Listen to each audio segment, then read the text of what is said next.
Good morning everyone. I am presenting case number 5. History provided was difficulty in passing stool. This was the microscopic image which was given. Here we can see aganglionic areas and there is increase in the number of nerve fibers and surrounded by neutrophilic infiltration. So my diagnosis is Hirschsprung's disease. Coming to introduction, Hirschsprung's disease is the most common cause of lower intestinal obstruction in neonates. Hirschsprung's disease is a congenital anomaly caused by migratory failure of neural crest cells leading to abnormal innervations of the bowel. The fundamental pathology in Hirschsprung's disease is the absence of ganglion cells in the submucosal and intermuscular nerve plexus and is associated with an increase in the number of nerve fibers in the affected segment. That a ganglionic segment usually involves the terminal intestine, that is the rectum or rectosigmoid. That aganglionic segment, however, may include the entire large bowel and even small bowel. Incidence: it occurs in 1 in 5,000 live births. 80% it is sporadic in origin, 18% have other congenital anomalies associated, 12% have major chromosomal variants, and 10% are associated with Down syndrome. Coming to clinical features, failure to pass meconium in the first 24 hours of life.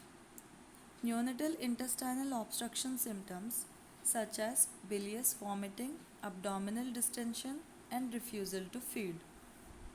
And there will be recurrent enterocolitis mainly in the first 3 months of life. Features of toxic megacolon such as fever, abdominal distension, bile stain vomitus, explosive diarrhea, dehydration, and shock. Spontaneous perforation occurs in 3%, especially if there is long segment aganglionosis.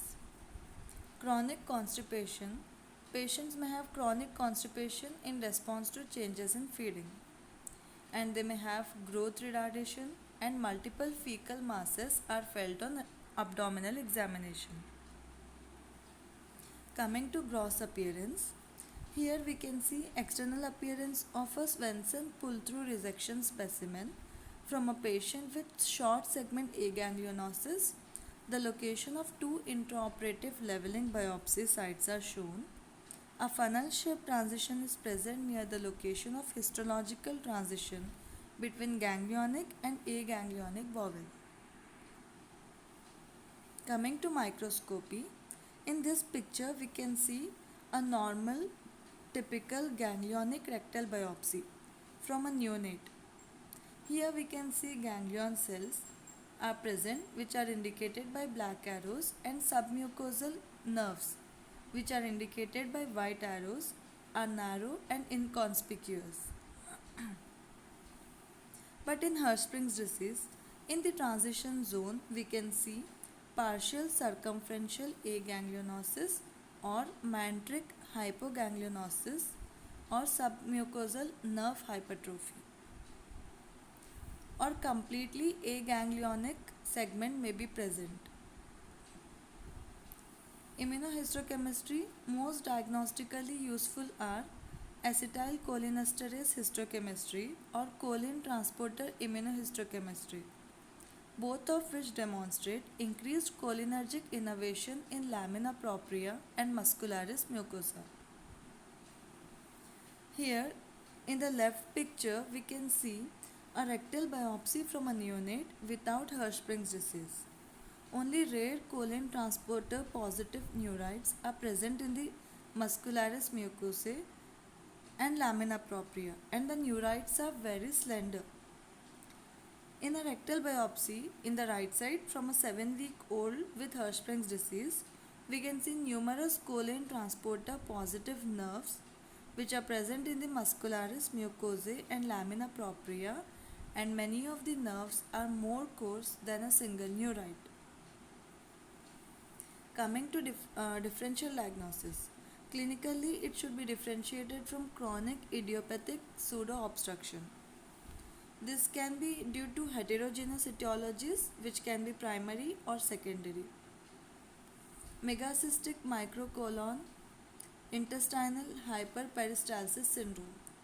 Here, bladder and intestinal dysmotility will be present, typically presents pre or perinatally, and mutation in genes for smooth muscle contractile proteins from X-linked intestinal pseudo-obstruction and meconium ileus, and histologically from neuroglial hamartoma syndromes.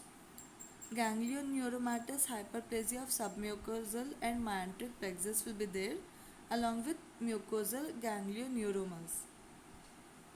And from primary visceral myopathy, which typically shows muscle atrophy and fibrosis as well as myocyte vacuolar degeneration.